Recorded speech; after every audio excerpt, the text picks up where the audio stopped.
Yo, what up? It's Carter, and tonight I wanted to film what will be the final video on the Peekaboo Boxing Academy YouTube channel. This video has been a long time coming. You know, you'll probably notice that I was uploading pretty much every week, and I haven't uploaded in a couple months. I've gotten a lot of comments. I've gotten a lot of people showing concern because this is just such a passionate community. You know, the 99% of the world thinks that Peekaboo Boxing is just dumb. They think that it doesn't work. It's because they don't understand it. And I was like that. I felt that way too. And that's why I actually, you know, at 19 years old, I moved out and I moved into an apartment in New York, and I busted my ass and I went to work. And then at night, I went to Customato's gym every night and I learned the nuances of the cuss style. You know, I spent my entire childhood since I was basically 11 years old. You know, what have I done? To name a few things that I've done, I read both of Mike Tyson's autobiographies several times. I read Customato's 700-page biography. I read all of the encyclopedias and psychology books that Mike Tyson read as a kid that Customato had him read. I read Teddy Atlas's autobiography several times.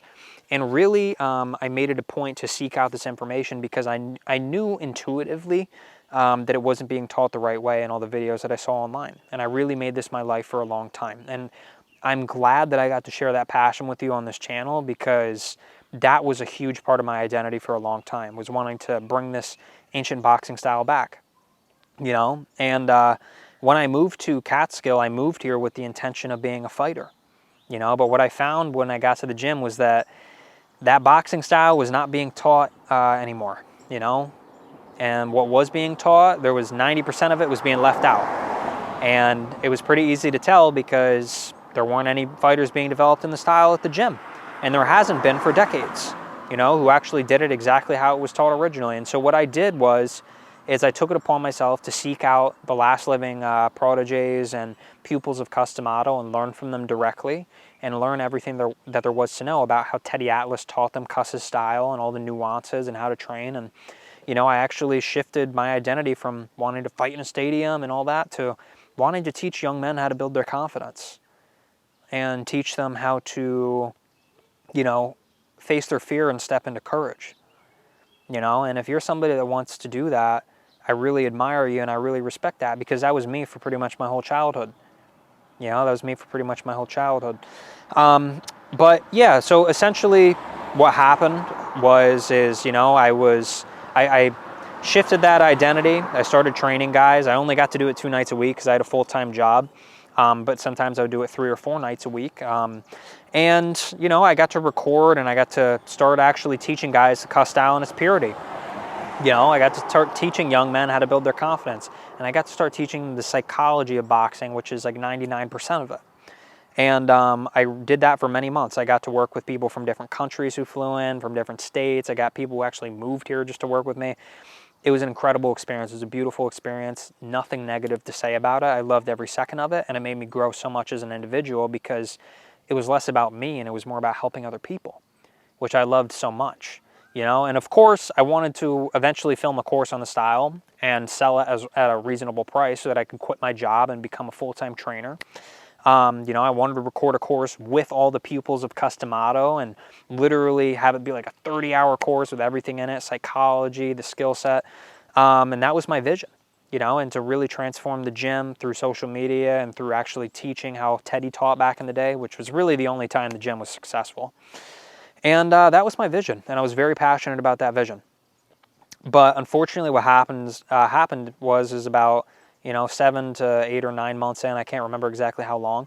You know, the gym is paid for by the taxpayers of Catskill, but they appointed somebody to oversee the gym and take care of the gym. And, you know, he came into the gym one day and he basically told me, you know, I think his words were, "What you do here has absolutely zero value to the gym. You're only helping yourself. And, you know, I don't want you to have a YouTube channel. You can work for me. And if you don't like it, you can leave." And he said, "You're not going to cry about it." And, you know, I said, "Fuck that." And I walked out, you know, because I'm not going to do that. You know, I'm not going to do that. And if I can't train at Customato's gym and if I can't, you know, carry the torch of the Customato style of boxing, there's not really much in it for me, because I really think that that style of boxing is completely superior to anything else that's taught in the sport. But I think, and I think it's such a shame because it's so misunderstood by the rest of the world, because you see all these people trying and failing at peekaboo boxing because they were never taught how to do it correctly. So that was very frustrating for me, obviously, and it was, I'm sure you can understand. All my fighters were heartbroken. All these, young men whose confidence I was molding and whose ability I was molding, and I was telling them, once I get in here 5 days a week, I'm going to make you guys killers. 6 days a week, we're going to train every day. You're going to have fights. They were shattered when I told them that their trainer wasn't going to be there anymore. And I was very shattered too, because I really put my all into this YouTube channel, and I put my all into preserving the legacy of the gym and sharing it online, because I think it's a gem. And I think that the history between Customato and Mike Tyson is a gem that 99% of even the peekaboo boxing fans don't understand in its fullest. And yeah, it was a really big passion project, having this gym, being a part of this gym. But unfortunately, that went down, and I was, and I walked away from that situation. And for me, it's fine, because it honestly felt like it needed to happen, because I don't want to commit my entire life to boxing. I really just wanted that to be my love letter to boxing on my way out, because, I don't align so much with wanting to get in there myself anymore. I don't really care about that anymore. I did really align with helping young men face their fear and stepping into courage, and teaching them that they can be assertive in life, and that they can actually, get pretty good at this skill. And, yeah, it's unfortunate that that's how the cookie crumbled. But I feel that it's what needed to happen. And, you might see me elsewhere on the internet doing other things, because I have other things that I'm passionate about, but this will be the final farewell video on the channel. And what I want to leave you with is, I apologize if it seems like you had a friend that was helping you with this stuff, because I know that there's really nobody that teaches it. And I apologize if it feels like I'm kind of leaving you hanging. But what I'll tell you is this: if you want to become a boxer and you want to succeed at boxing because you love the art, not because you want approval and validation, or because, you just want to feel safe, but because you actually are in love with the art of boxing, which is a much higher energy to be coming from. If you really love the art of boxing, you will find a way to succeed, because boxing, what I've learned from Customato is that boxing, it's really, styles are irrelevant. What makes the peekaboo style so special is that I think they place such an emphasis on repetition. They place such an emphasis on the mental. They placed such an emphasis on punching more than the other guy can punch, moving more than the other guy can move, and really perfecting all the little details. And that's why I think it made it the superior style, because there was that mental component of it. But really, any boxing style, it really just comes down to being elusive and aggressive, and just giving yourself permission to throw the punches and move your head. All right, boxing becomes easy and it becomes fun when it's less of a performance for your self-worth, and when it's just something that you're doing because you love the art of it. And the more that you can actually fix your self-esteem outside of boxing, the more fun it becomes when you're in the ring, because then you're doing it from a higher place. And what I can say is that I noticed between a lot of the people that want to learn the cuss style is that they all have self-esteem issues. They all want to become the ultimate freaking murderer or maim people in the ring so that they can feel safe and feel accepted. They want to fight in front of a crowd. And what I'll tell you is that if you want to box, do it because you love the art. Don't do it for those other reasons, because you're going to burn yourself out, just like Mike did, But really, if you want to do it, you will do it. And I have full faith that you will do it if you really want to do it and your intuition says, hey, this is for me. But I know that I got sidetracked for many years because I bought into the fact that, I wanted to box, but in reality, I wanted the approval, the validation, the sense of security more. And those were my motivators more than anything. And it wasn't so much actually being in the ring, even though I did enjoy that and have fun with it, myself, and I did want to be a fighter myself for a long time. But if you really love the art of boxing, you will find a way to succeed, and I have full faith in you. All right, and I will be leaving these videos up for posterity's sake, so that you can continue to watch them and get value from them.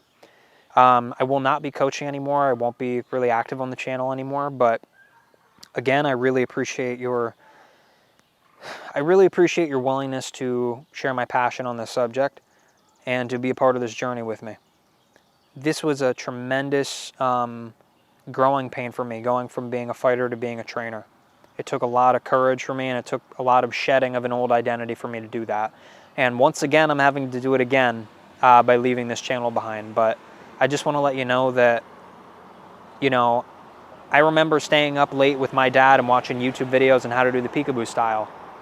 And I remember having such an immense passion for it. And that's why I actually moved out at 19 to go and do this myself.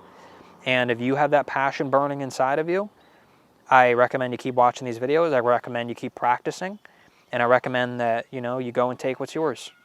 All right? And again, I just thank you so much for being here with me on this journey. It's been a pleasure to share this passion with you. And it's been a pleasure to be in this community, this fringe community of people that want to do this old school, kind of lost art. All right?